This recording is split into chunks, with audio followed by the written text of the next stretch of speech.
Hello and welcome to part 2 for how I determine the quantity of competition using the relevant results method.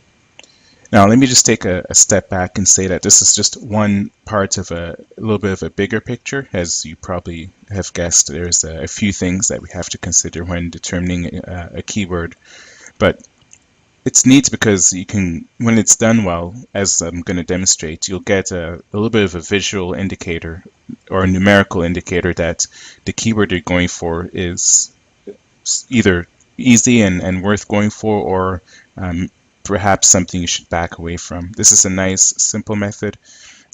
It's not the only method that I use, but it's once again, it's because it's numerical. It's you can almost at a glance get a very good idea of whether you'll go for a particular keyword or not.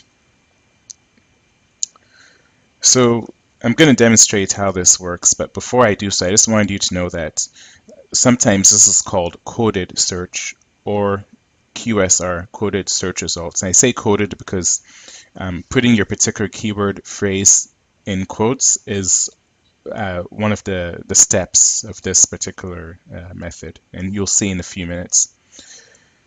And this is based on the idea that Google only shows quoted results on a range of 0 to either 1000 or 999. When you search for a keyword phrase in Google, when most people do, you can get a range that can be in the millions.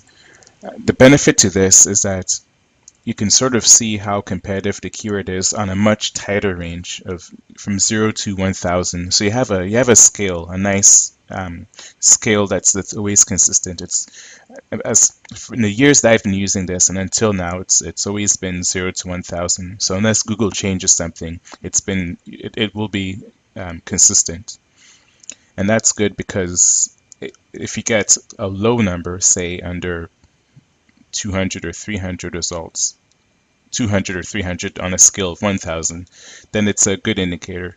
If you get a high number, say something, well, if you get something to 700s, that's very competitive. But even if I see something more than, say, 400, I start to really to you know see if it's worth going for. So first you need a few things or a few settings. A Google account you're logged into, your search settings set to 100 results per page, and I'll demonstrate that. Then you need to search your keyword in quotes and look at the results after scrolling through to the last results page. So I'm going to demonstrate all these four steps for you.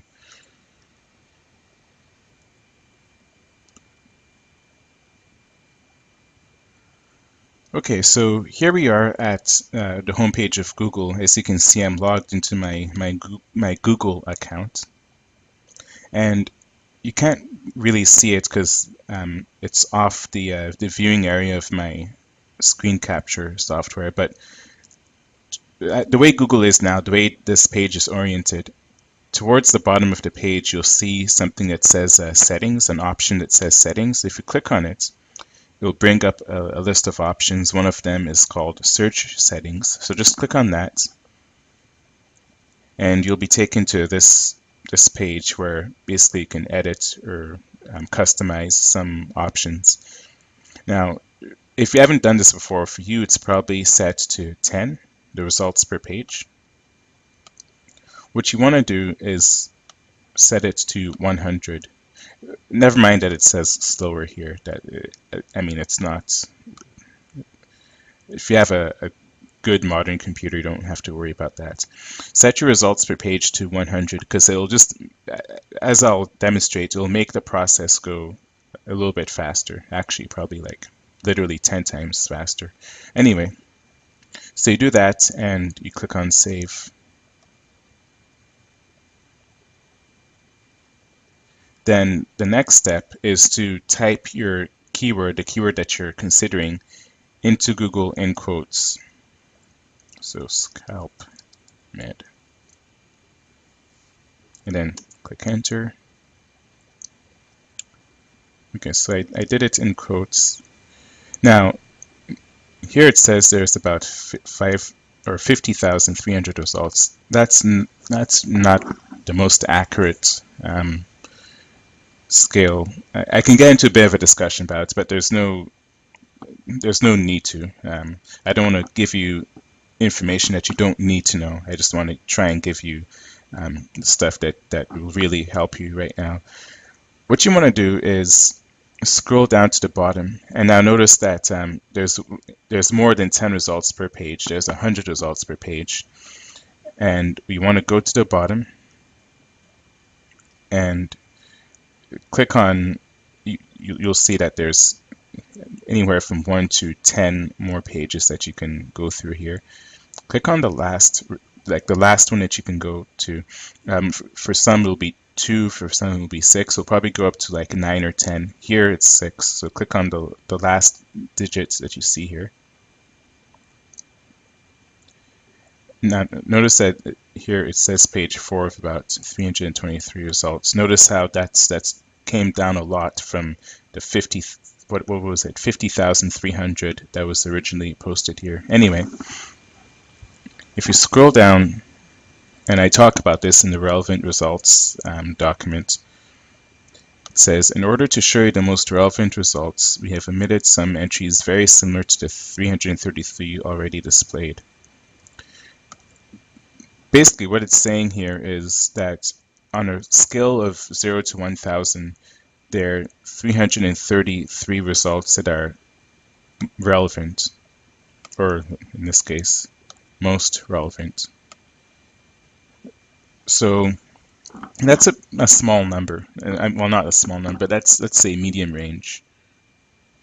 Now, let me just play around a little bit. If I go ScalpMed reviews,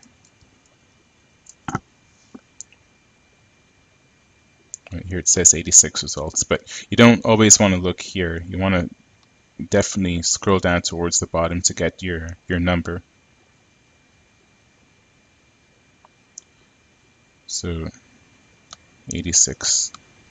So out of 1,000, there's really only 86 results or 86 pages that Google thinks are the most relevant and worthy of showing.